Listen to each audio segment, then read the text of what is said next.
श्री गणपति बप्पा की जय। नमस्कार दोस्तों, मैं मनीष गुप्ता इंदिरा पब्लिशिंग हाउस की तरफ से आज फिर शनिवार की शाम लेखक के नाम में आप सभी लोगों का हार्दिक स्वागत करता हूं। दोस्तों, इंदिरा पब्लिशिंग हाउस पिछले 17 वर्षों से लगातार प्रकाशन के क्षेत्र में कार्य कर रहा है और अब तक 1000 से ऊपर किताबें पब्लिश कर चुका है, जो कि न केवल हिंदी और अंग्रेजी में बल्कि कई क्षेत्रीय भाषाओं में भी प्रकाशित होती हैं। इसमें न केवल मध्य प्रदेश के या फिर भारत के लेखक बल्कि विदेशों के भी बहुत सारे लेखक हैं जिनकी किताबें इंदिरा पब्लिशिंग हाउस ने पब्लिश की हैं। और आज मुझे बहुत ही गर्व महसूस हो रहा है, जैसे कि सभी जानते हैं कि कल फादर्स डे है और आज के शनिवार को कार्यक्रम को हमने थोड़ा सा मोल्ड करते हुए शनिवार की शाम पिता के नाम किया है। और मुझे बहुत ही खुशी हो रही है आज मेरे सभी लेखकों का सभी का यहाँ इस कार्यक्रम में स्वागत करते हुए। मैं स्वागत करना चाहूँगा सबसे पहले हमारे सम्मानीय लेखक प्रियदर्शी खेरा जी का। आपका बहुत बहुत स्वागत है सर इस कार्यक्रम में। स्वागत है डॉक्टर विमल शर्मा जी का, बहुत बहुत स्वागत है। स्वागत है श्री चंद्रभान राही जी का। चंद्रभान राही जी भी हमारे सम्मानीय लेखक हैं और आज के कार्यक्रम के संचालक भी श्री राही जी ही हैं। साथ ही धर्मेंद्र शाह जी का बहुत बहुत स्वागत है और साथ ही मेरे परम मित्र श्री जीवन दवे जी का भी बहुत बहुत स्वागत है। और मैं चंद्रभान राही जी के से आग्रह करूंगा कि वो आप इस कार्यक्रम को आगे लेके चलेंगे। धन्यवाद मनीष जी। ये हम सभी रचनाकारों के लिए बड़े हर्ष का विषय है कि इस तरह की महफिल आज आपने जमाई और इस बहाने हमने अपने पिताजी को याद करने का एक माध्यम बनाया। और दूसरा प्रसन्नता की बात है कि धर्मेंद्र शाह जी की एक चौथी पुस्तक हमारे बीच पब्लिश हुई है। मैं हमारे अतिथियों से और रचनाकारों से अनुरोध करता हूं कि सबसे पहले हम उस पुस्तक का लोकार्पण करें और फिर कार्यक्रम को आगे रूप दें। धर्मेंद्र शाह जी।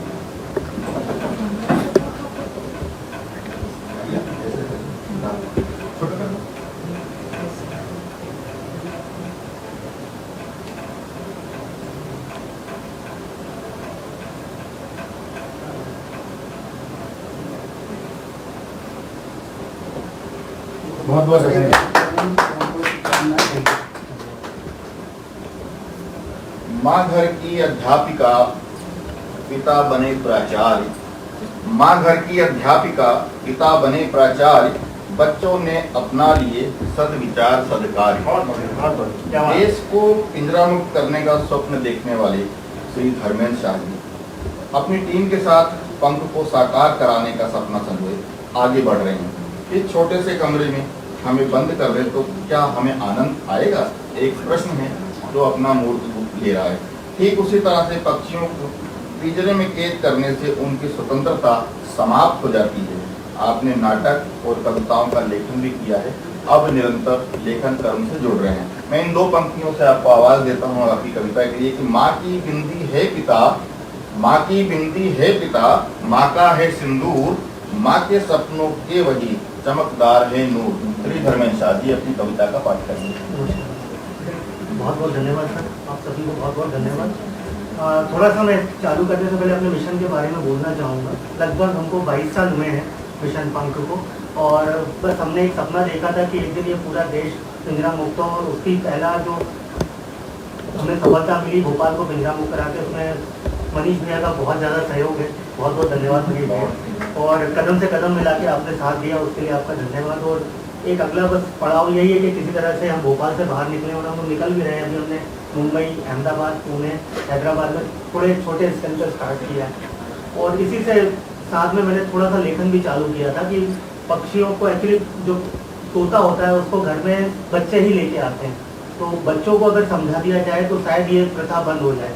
क्योंकि 95% एक बहुत बड़ा सर्वे है कि जब भी हम लोगों ने पूछा कि पैरेट कैसे आया, तो लोगों ने यही कहा कि उसको बच्चों ने बोला हमको लाने के लिए। तो हमने कोशिश करी, तो मनीष भैया के सहयोग से मेरी पहली बुक जो पंख जो बहुत पॉपुलर हुई, और लोगों ने बच्चों ने उसको एक्सेप्ट किया उस किताब को। और ये जो पुस्तक है मुझे लगभग 20-22 साल से मैं उसको लिख रहा हूँ। छोटे छोटे सब्जेक्ट हैं उसमें कि पिंजरे में जो बंद एक पक्षी है जो आपके घर में खूंटे से टंगा रहता है, उसके अंदर एक जीवन तो कैद है ही, वो क्या सोचता होगा, उसकी क्या भावना रहती होगी। जब पहली बारिश गिरती है तो क्या सोचता होगा, शाम होती है तो क्या सोचता होगा, तो उसको भूख लगती है तो क्या सोचता होगा, मनचाहा खाना खाने की इच्छा होती होगी तो क्या सोचता होगा। तो उसी पे एक सब्जेक्ट पिता का था, और आज का दिन पिता फादर्स डे के लिए है, तो मैं आपको उस कविता से स्टार्ट करता हूँ। एक्चुअली आप ये समझिएगा कि ये पैरेट की एक पीड़ा है, जो पैरेट मन ही मन में जो पिंजरे में बंद है, बालकनी में जो बंधा हुआ है, सोच रहा है उस टाइम वो कहीं ना कहीं एक पिता भी है। जब उसको पकड़ के लाए थे तो उसके बच्चे पीछे छूट गए। मैं स्टार्ट करता हूँ।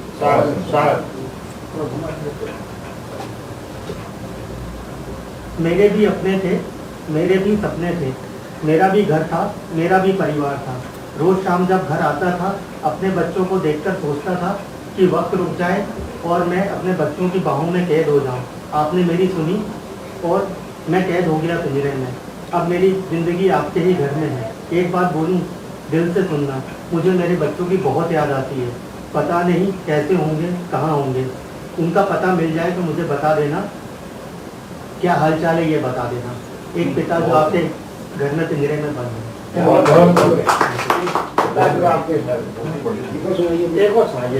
अब पिता के साथ साथ एक माँ पे भी लिखी थी मैंने कि अगर एक पैरेट, जो हमारे यहाँ जो देसी भाषा में उसको टुइया कहा जाता है या तोती कहा जाता है, वो अगर तोती हमारे घर में कैद हो गई, उसके भी कुछ पीछे बच्चे छूटे हुए हैं, तो वो क्या सोचती होगी अपने बच्चों के लिए। बारिश की रिमझिम बूंदों में, ख्वाब में, मेरी नींदों में, माँ तू हर पल मुस्कुराती है, माँ तू मुझे बहुत याद आती है। बचपन ये कैसा बचपन, माँ की छाँव में बिना बचपन ये कैसा बचपन, माँ की छाँव में बिना जो बीता। माँ तू जितना सिखा देती है, कहाँ सिखाती है गीता। माँ के बिना सूना सूना जैसे तेल बिना दीपक बाती है, माँ तू हर पल बहुत याद आती है। तेरी यादों में हर रात कट जाती है, न आंसू रुकते हैं न माँ तू आती है। माँ तू मुझे बहुत याद आती है। मेरे नन्हे कदमों की आहट, तेरे ममतामयी दिल की राहत। इन सब के बीते कई मौसम आए, न कम हुई तेरी चाहत। तेरी तन्हाई आके अक्सर मुझे रुलाती है, माँ तू मुझे बहुत याद आती है। जब जब धूप का पहरा छाया, तूने अपने पंखों का आंचल फैलाया। माँ कहाँ गया वो तेरा आंचल, कहाँ गई वो ममता, कहाँ गया वो प्यार। सब कुछ छीन लिया इस पिंजरे ने, बस नहीं छीन पाया तो तेरी याद। एक माँ जो आपके पिंजरे में घर में बंद है। बहुत मित्रों, अभी हम सुन रहे थे धर्मेंद्र शाह जी से उनकी कविताएं। पक्षियों की मूक भाषा को जितने विस्तार स्वरूप में वो महसूस कर रहे हैं और समाज को बता रहे हैं कि पक्षियों को कैद ना करिए, उनको भी खुले आसमान में उड़ने का अधिकार है और उनको खोल दीजिए और वो भी उड़ें। इनकी इस भावनाओं को हम सादर नमन करते हैं, प्रणाम करते हैं। आगे चलते हैं। हमारे बीच राज्य प्रशासनिक सेवा मध्य प्रदेश के अधिकारी डॉक्टर जीवन एस रजक जी उपस्थित हैं, जो कविता के क्षेत्र में सशक्त हस्ताक्षर हैं। अभी तक आपकी 2 पुस्तकें एहसास और अंतर्मन प्रकाशित हो चुकी है। काव्य विधा को अपने लेखन का माध्यम बनाया। मैं इन 2 पंक्तियों से आपको आवाज देता हूँ कि पिता स्वयं परमेश हैं, इसे करे स्वीकार। पिता स्वयं परमेश हैं, इसे करे स्वीकार। सृजनहार सबसे बड़ा, फिर है पालनहार। श्री डॉक्टर जीवन रजक साहब, स्वागत है। मैं अपना काव्य पाठ प्रारंभ करने से पहले थोड़ा सा अपने पिता के बारे में यहाँ कहना चाहूँगा। आज मैं आप लोगों के बीच बैठने योग्य अगर हुआ हूँ, हो सका हूँ, तो ये मेरे पूर्णतः मेरी पिता का देन है। उसमें मेरा योगदान लेश मात्र नहीं है। एक घटनाक्रम आपको बताना चाहूँगा। मेरे पिता चाहते थे कि मैं या तो डॉक्टर बनूँ या तो कलेक्टर बनूँ। बचपन से मेरे पिता पढ़े लिखे नहीं थे, घर में सबसे छोटा हूँ, तो मैं उन्हें मुझे पढ़ाया लिखाया, जैसे भी मैं मेहनत मजदूरी करके पढ़ाया लिखाया। वो चाहते थे कि मैं या तो डॉक्टर बनूँ या फिर मैं कलेक्टर बनूँ। उनकी इच्छा के अनुरूप मैं जब MBBS सेलेक्ट हुआ वर्ष 2000 में मैं MBBS सेलेक्ट हो गया। उन्होंने मेरा एडमिशन करा दिया रीवा मेडिकल कॉलेज में। लेकिन उस समय मुझे पता चला कि राज्य प्रशासनिक सेवा के अधिकारी भी बन जाते हैं, परीक्षा देंगे तो अधिकारी बन जाएंगे। तो मैंने कहा ये अच्छा काम है, परीक्षा दो अधिकारी बन जाओ। अभी MBBS करो, 5 साल MBBS करो, फिर MS करो। तो मेरा मन नहीं लगता था फिर, तो मैं 6 महीने MBBS किया, तो फिर मैं छोड़ दिया। लेकिन मेरे पिता कभी पढ़ाई में टॉलरेट नहीं करते थे, हमेशा वो पढ़ाई में कभी उन्होंने टॉलरेट नहीं किया। अब मैं सब छोड़ छाड़ के आ गया, मुझे लगा मेरे पिता बहुत पढ़ाई करेंगे, बहुत मारेंगे। घर आया, गाँव जब गया, अपने पिता को छोड़ दिया, मैंने हाँ छोड़ दिया, कोई बात नहीं। जो मन को अच्छा लगे जीवन में वही करना चाहिए, जो करना है बहुत सुंदर। मैं हमेशा कहता हूँ। उनके वो शब्द हैं कि आज मैं यहाँ आपके बीच में बैठने लायक होता हूँ, तो मैं 2-3 कविताएं अपनी स्वागत है। जेठ की दोपहरी में शीतल एहसास है, जेठ की दोपहरी में शीतल एहसास है पिता, आकाश को झुका देने का अटल विश्वास। वाह, क्या बात है। जेठ की दोपहरी में शीतल एहसास है पिता, आकाश को झुका देने का अटल विश्वास है पिता। पिता पिता भोर की किरण है, बहुत सुंदर। पिता भोर की किरण है, गोधूली शाम है पिता। पिता सूर्य है, चंद्रमा है, सारा ब्रह्मांड है पिता। बहुत सूर्य है, चंद्रमा है, सारा ब्रह्मांड है पिता। पिता पिता हृदय का स्पंदन है पिता, पिता हृदय का स्पंदन है, रक्त का संचार है पिता। पिता आंखों का स्वप्न है पिता, पिता आंखों का स्वप्न है, जीवन का आधार है पिता। पिता सूखे कंठ का प्याला है पिता, सूखे कंठ का प्याला है, भूखे पेट का निवाला है पिता। पिता पिता घर की खपरेल है पिता, पिता घर की खपरेल है, आंगन का उजाला है पिता। पिता पिता स्कूल का बस्ता है पिता, पिता स्कूल का बस्ता है, खेल का मैदान है पिता। पिता मेले की मिठाई है पिता, मेले की मिठाई है, खेत है, खलिहान है पिता। पिता प्रेम है, क्रोध है, जीवन की रीत है पिता। पिता प्रेम है, क्रोध है, जीवन की रीत है पिता। पिता कभी प्रेम करता है, कभी क्रोध दिखाता है, आपके जीवन को सृजित करने के लिए वो हर तरह की विधा का अपनाता है। तो पिता पिता प्रेम है, क्रोध है, जीवन की रीत है पिता। पिता साक्षात ईश्वर है, मंदिर का संगीत है पिता। पिता पिता कलम है, किताब है, गीता और कुरान है पिता। पिता कलम है, किताब है, गीता और कुरान है पिता। पिता होली है, दिवाली है, ईद और रमजान है पिता। पिता काशी है, काबा है, चारों धाम है पिता। पिता काशी है, काबा है, चारों धाम है पिता। पिता जीवन का सृजन है, रहीम है, नाम है पिता।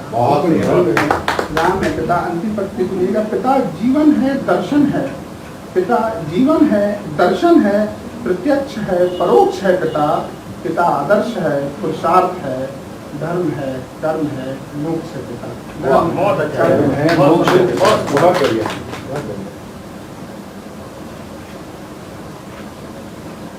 आज मैं बता दूं कि मेरे पिता अब दुनिया में नहीं है, लेकिन मैं उन्हें हर पल हर जगह उनको मैं महसूस करता हूँ, हमेशा महसूस करता हूँ। एक दो कविताएं और आपको सुनाता हूँ।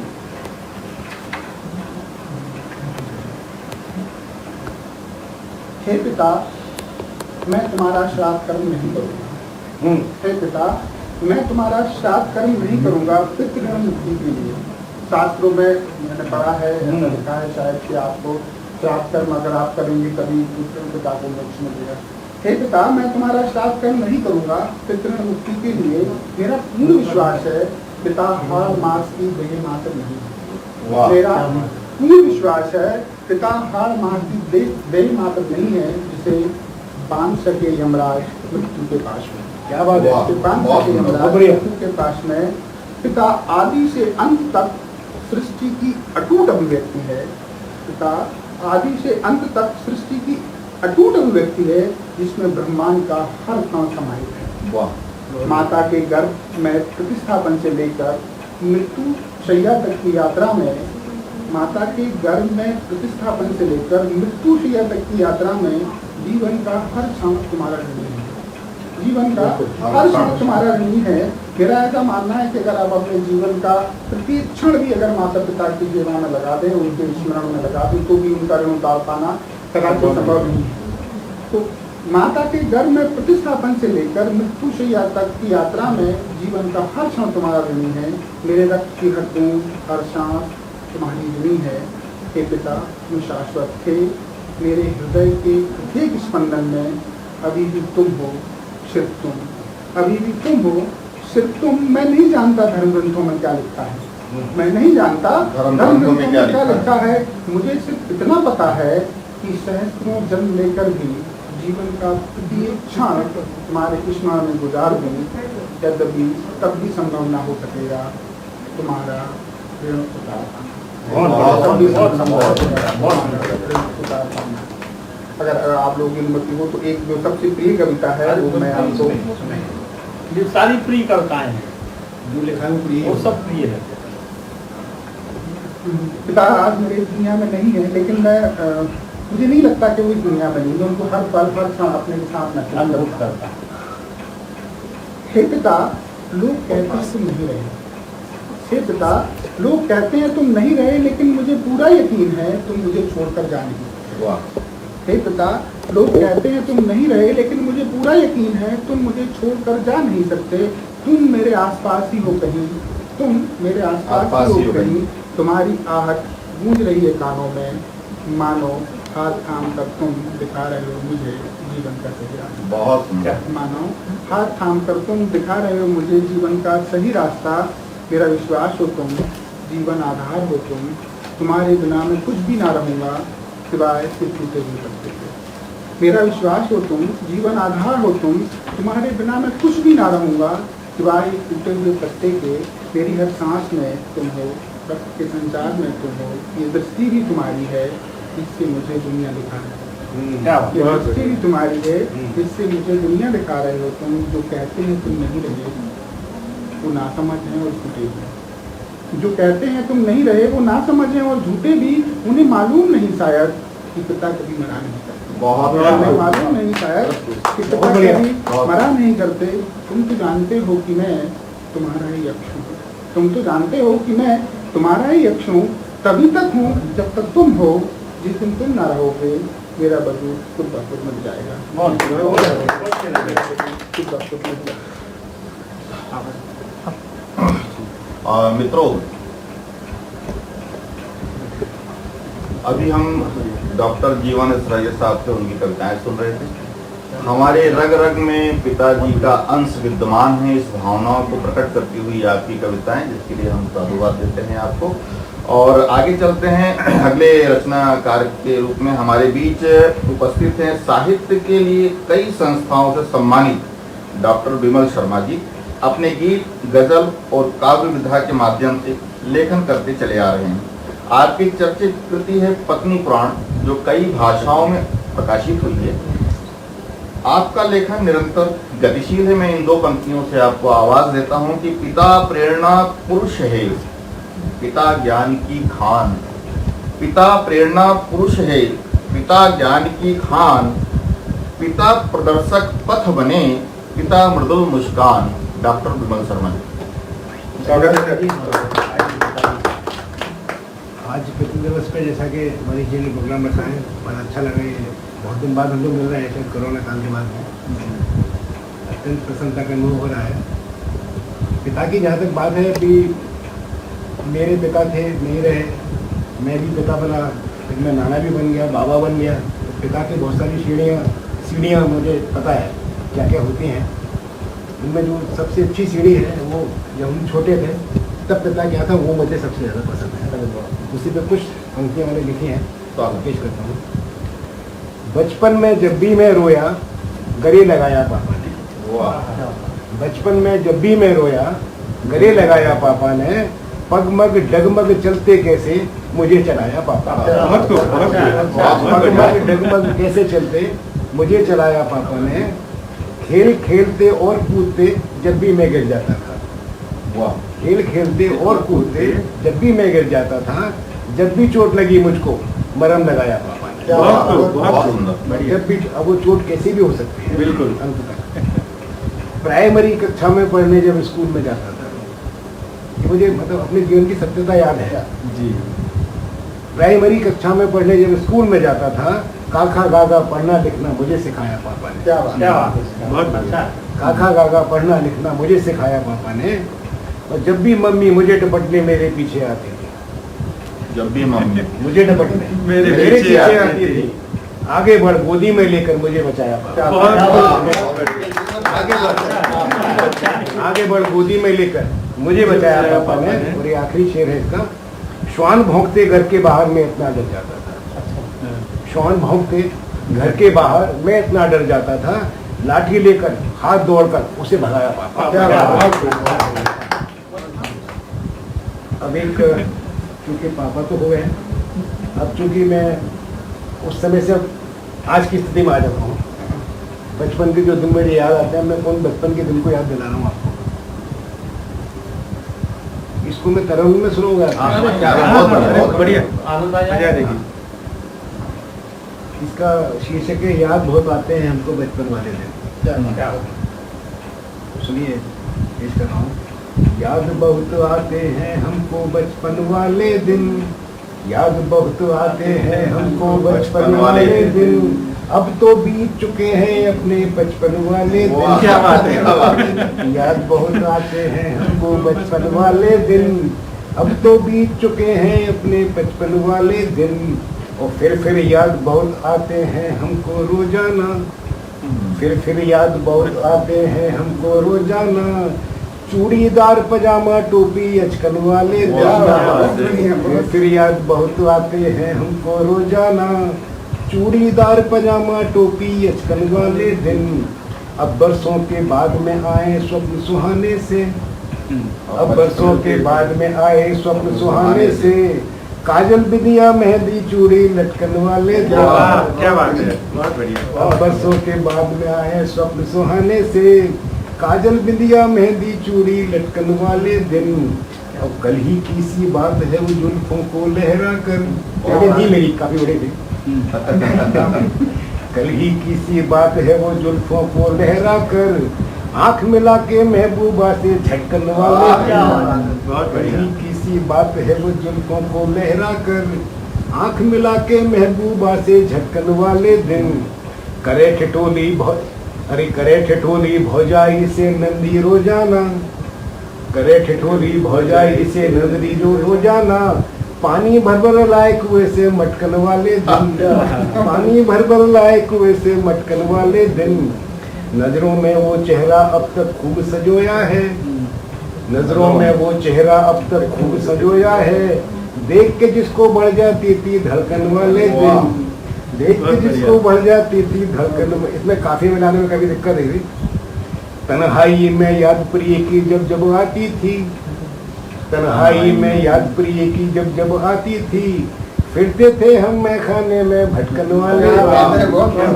तन्हाई में याद प्रिय की जब जब आती थी, फिरते थे हम मैखाने में भटकन वाले दिन, और स्वप्न जो उनके आते थे जब हमको रातों में, स्वप्न जो उनके आते थे जब हमको रातों में, करवट बदल सोते थे तड़पन वाले दिन, करवट बदल सोते थे तड़पन वाले दिन, और जब वो किसी बात पे पल पल गुस्सा होती थी, जब वो किसी बात पे पल पल गुस्सा होती थी, बीते दिन की याद दिलाते अकड़न वाले दिन, बीते दिन की याद दिलाते अकड़न वाले दिन। और ये आखिरी शेर है, तब ठंडा बिस्तर ठंडी रातें ठंडी सांसें थी, क्या बात है। तब ठंडा बिस्तर ठंडी रातें ठंडी सांसें थी, और सर्दी की हर रात सताती सिकुड़न वाले दिन, याद बहुत आते हैं हमको बचपन वाले, अब तो बीत चुके हैं। पढ़ी कि नहीं पढ़ी घर में इसको, कि घर में किताब लेके नहीं गई है? भाभी जी से पहले मैं सेंसर से पास आया, इनको मालूम है। पत्नी पढ़ाने तो इनको मुझे लिखवाए थे। तो मैं मतलब वो ये कि मतलब सेंटर से पास है उसमें, ऐसा सेंसर से पास हुए ना हो, ये इधर बंद करके सुना देता हूँ, क्योंकि सेंसर की बात ये कि ये नहीं तो वो, हाँ उन्हें नाराज होने तो होने किसी नहीं। और हम विमल शर्मा जी की यहाँ एक तारीफ की बात है, हिम्मत की बात है, तारीफ की और हिम्मत की। विमल शर्मा जी की बुक है पत्नी पुराण, और वो लिखने के बाद मैंने सबसे पहले भाभी जी से पूछा था, भाभी जी क्या करते हैं लोग लिखने बहुत 21वीं सदी के हैं, हम 21वीं सदी के, तो अपन लोग थोड़े से पीछे हैं इस मामलों में, बहुत पीछे हैं। और मित्रों, अभी हम सुन रहे थे डॉक्टर विमल शर्मा जी से उनकी श्रृंगार आधारित गजल, जो काफ़ी पसंद की गई, और मैं समझता हूँ आप लोगों ने भी काफ़ी पसंद की होगी। धन्यवाद डॉक्टर विमल शर्मा जी।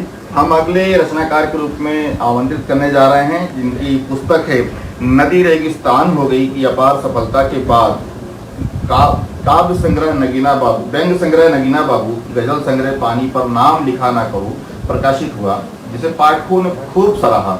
आप गीत विधा के अग्रणी रचनाकार हैं, आपको अनेकों सम्मान प्राप्त हुए हैं। श्री प्रियदर्शी खेरा जी भोपाल मध्य प्रदेश शहर के ही नहीं देश के वरिष्ठ रचनाकार हैं। मैं उनको 2 पंक्तियों से आवाज देता हूँ कि पिता समंदर की तरह जिसकी चाह अथाह, पिता समंदर की तरह जिसकी चाह अथाह, वही नदी की नियति है, वही नदी की चाह। बहुत बढ़िया। रफी खेरा जी। स्वागत है सर, स्वागत है। धन्यवाद राही जी।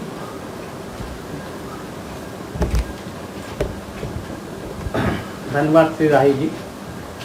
पितृ दिवस की पूर्व संध्या पर इंदिरा पब्लिशिंग हाउस द्वारा आयोजित इस काव्य संध्या, जो एक लंबे लॉकडाउन के बाद जीवंत रूप से प्रसारित हो रही है, इसके लिए मैं श्री मनीष जी को बहुत बहुत बधाई देता हूँ, और जिन्होंने हम सबको एक मंच प्रदान किया और हमारे लेखन को एक नई ऊर्जा दी। जैसा भाई रजक जी ने कहा, उनके पिताजी जा चुके हैं। हमारे पिताजी भी 1984 में चले गए, आज काफ़ी समय हो गया, पर उनकी याद अपनी जगह है। मैं आपके सामने आज की पीढ़ी के को देखते हुए जो मूल्यों में बदलाव आया है, एक चित्र रख रहा हूँ पिता का। ये पिताजी 3 चित्र। पिताजी चले गए, पिताजी चले गए और हम पिताजी हो गए।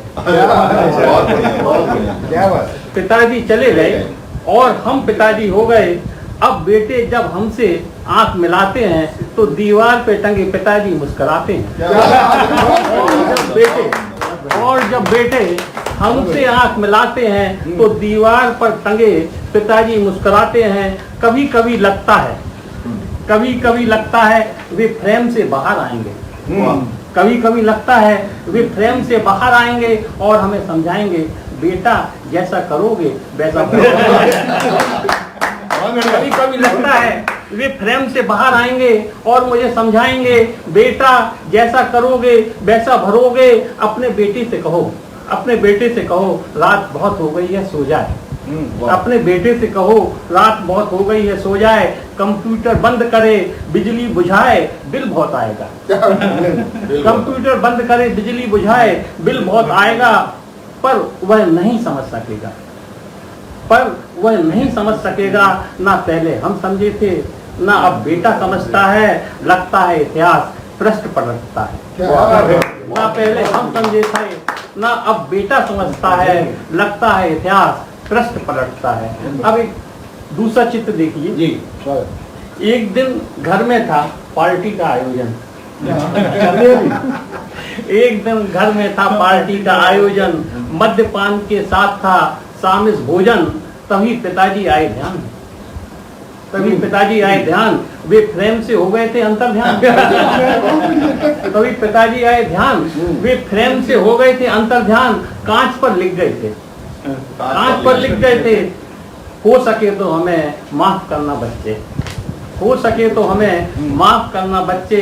तुम्हें नहीं दे सका मैं संस्कार अच्छे। हो सका तो मुझे माफ करना बच्चे। तुम्हें नहीं दे सका मैं संस्कार अच्छे। मैंने फिर सिर झटका एक घूंट और गुटका। मैंने फिर सिर झटका एक घूंट और गुटका। पिताजी की ये आदत पुरानी है। अच्छा। पिताजी की ये आदत पुरानी है, वही संस्कारों की कहानी है। क्या बात है। हमें लगता है कि पिताजी लोग संस्कारों की बात करते रहते हैं। पिताजी की ये आदत पुरानी है, वही संस्कारों की कहानी है। पहले भी हो चुके थे वे ऐसे ही लापता। पहले भी हो चुके थे वे ऐसे ही लापता। जब रक्षाबंधन के दिन बहन को नहीं बुलाया था। जब रक्षाबंधन के दिन बहन को नहीं बुलाया था। दीपावली के दिन ग्रह लक्ष्मी को बुलाया था। दीपावली के दिन ग्रह लक्ष्मी को बुलाया था। और माताजी की बरसी को पूरे होश हवास में बुलाया था। और माताजी की बरसी को पूरे होश हवास में बुलाया था। पहले भी हो चुके थे वे ऐसे ही लापता। तीसरा चित्र देखिए था। ये तीसरा चित्र पराकाष्ठा है। मैं एक बार गंभीर बीमारी से उठा। पिताजी को प्रणाम करने के लिए रुका। मैं एक बार गंभीर बीमारी से उठा। पिताजी को प्रणाम करने के लिए रुका, वे फिर मुस्कुराए। वे फिर मुस्कुराए तो मुझे दादाजी याद आए। वे फिर मुस्कुराए तो मुझे दादाजी याद आए। उनकी वह मुस्कान मुझे नस्तर सी चुभी थी। उनकी वह मुस्कान मुझे नस्तर सी चुभी थी, क्योंकि उनके बाजू में एक कील ठुकी थी। अच्छा।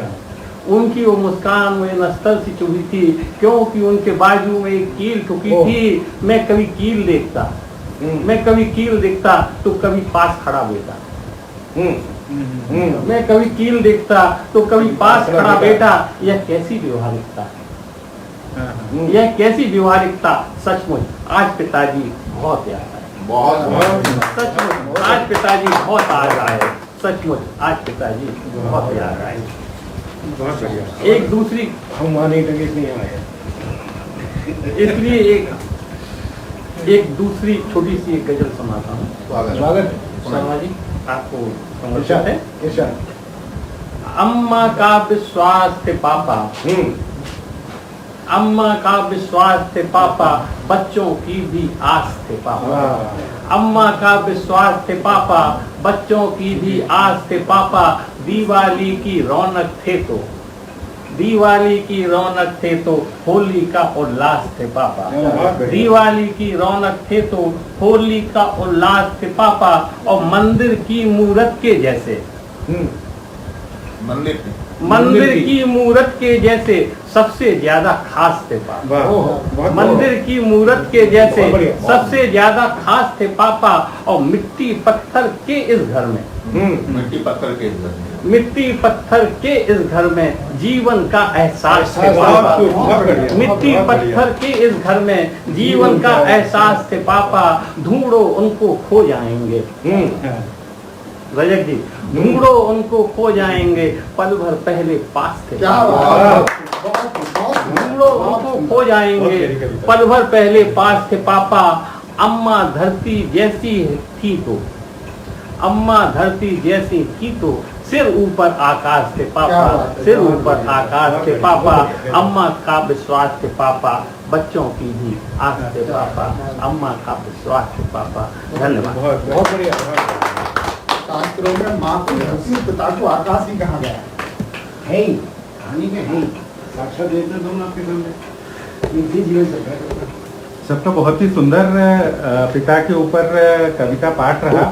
बहुत सारी चीजें और अधिकतर चीजें तो शायद महसूस करता रहा हूँ मैं आप सबसे छोटा ही हूँ या बराबर का हूँ आप लोगों के। इतने भी छोटे नहीं हो। तो बहुत सारी चीजें तो महसूस करी और कुछ चीजें ऐसी भी लगी जो शायद मैं मिस कर गया, लेकिन आज आप लोगों से सुन के वो फिर फील हुआ। और श्री चंद्रभान राही जी, आज का इतना अच्छा संचालन किया आपने, और आपसे मैं आग्रह करूंगा कि आप भी पिता के ऊपर अपना कविता पाठ करें। धन्यवाद मनीष जी। मैं एक कविता पिताजी के ऊपर और कुछ शेर बाद में मैं अपने पसंद पे सुनाना चाहूंगा। कविता है, उंगली पकड़कर मैं पिता की स्कूल जाता था। उंगली पकड़कर मैं पिता की स्कूल जाता था। सड़क पार करने से पहले पिता उंगली छुड़ाकर मेरा हाथ पकड़ लेते थे। डर था उन्हें बेटा कहीं घबरा कर उंगली न छोड़ दे, इसलिए कसकर हाथ पकड़ लेते थे मेरा। जिम्मेदारियों के बोझ से पिता के कांधे झुकते रहे। हम समझते रहे कि पिता मजबूत हो रहे हैं। हमारे सुख के लिए अपने सुख को त्यागने वाले पिता को न दे सके वो शांति जिसकी खोज पिता पुत्र में करते रहे। पिता के मजबूत कांधे इस बात का एहसास दिलाते कि बेटा तुम्हारे ऊपर आने वाले तूफान को रोक लेगा ये पिता किसी चट्टान की तरह। बेटे भूल जाते हैं अपने कर्तव्य दायित्व, लेकिन पिता को याद रहता है जन्मदिन, मेरी इच्छा और न जाने क्या क्या। सुबह घर से निकलते समय पिता की दिखती है पीठ, जो यह बताता है कि इरादा कितना मजबूत है लक्ष्य पाने के लिए। शाम को पिता के आने पर दिखता मुस्कुराता चेहरा, जो छुपाता है अपने दिन भर की थकान। गोद में उठाते ही सारी तकलीफ हो जाती है दूर। पिता के मजबूत हाथ मेरे लिए झूला बन जाते, जिस पर मैं झूलता अपने तरीके से। क्या बहुत बढ़िया। कुछ गजल के शेर में जो मेरे पसंद के हैं वो सुनाऊं। इरशाद, इरशाद। विभिन्न गजलों की शेर सुनाओ आपको। कहा है कि मंजिल हमारी दूर है लेकिन नजर में है। मंजिल हमारी दूर है लेकिन नजर में है, और निकले हमारे पाँव तो मीलों सफर में है, और पत्थर नहीं उठाता हूँ अक्सर ये सोचकर, पत्थर नहीं उठाता हूँ अक्सर ये सोचकर कि शीशे का दरवाजा हमारे भी घर में है। पत्थर नहीं उठाता हूँ अक्सर ये सोचकर कि शीशे का दरवाजा हमारे भी घर में है, और तालाब झील झरने पहाड़ों के सिलसिले, तालाब झील झरने पहाड़ों के सिलसिले, कुदरत का सारा हुस्न हमारे नगर में है, कुदरत का सारा हुस्न हमारे नगर में है, और देवी की तरह हमने न पूजा ये और बात, देवी की तरह हमने न पूजा ये और बात, तुलसी का एक पौधा हमारे भी घर में है, तुलसी का एक पौधा हमारे भी घर में है। और एक 4 लाइन और सुनाता हूँ कि हमने छुपाई बात सदा पूछते हैं लोग, हमने छुपाई बात सदा पूछते हैं लोग, मुझसे ही मेरे घर का पता पूछते हैं लोग, मुझसे ही मेरे घर का पता पूछते हैं लोग। जलता है जब जिगर तो कोई पूछता नहीं, जलता है जब जिगर तो कोई पूछता नहीं, दुनिया से उठ गया तो वजह पूछते हैं लोग, दुनिया से उठ गया तो वजह पूछते हैं लोग। आखिरी 4 मिसरे हाजिर करता हूँ कि अब तब सिरे हमारे फसानों में रह गए, अब तब सिरे हमारे फसानों में रह गए, और यादों के कारवां जो मकानों में रह गए, और राही मुझे तो आज भी उनका मलाल है, राही मुझे तो आज भी उनका मलाल है, जो तीर भी चलाए कमानों में रह गए। क्या बात है, बहुत बढ़िया। बहुत बढ़िया। और मित्रों, आज की शाम पिताजी के नाम का आयोजन इंदिरा पब्लिकेशन हाउस के द्वारा किया गया, और मैं आभार प्रकट करता हूं हमारे जितने भी रचनाकार यहाँ उपस्थित हुए हैं, श्री प्रियदर्शी खेरा जी का, डॉक्टर विमल शर्मा जी का, धर्मेंद्र शाह जी का, डॉक्टर जीवन रजक जी का, और विशेष आभार मैं प्रकट करता हूँ इंदिरा पब्लिकेशन हाउस के डायरेक्टर श्री मनीष गुप्ता जी का, कि जिन्होंने इस आयोजन को सफलतापूर्वक कार्यक्रम करने के लिए उनकी टीम, प्रमोद जी, वैशाली जी, और भी जो लोग प्रत्यक्ष या अप्रत्यक्ष रूप से जुड़े हैं, उन सभी का रचनाकारों की ओर से और मेरी ओर से आभार प्रकट करता हूं। धन्यवाद। सबका बहुत बहुत धन्यवाद। अब लोग क्या स्थिति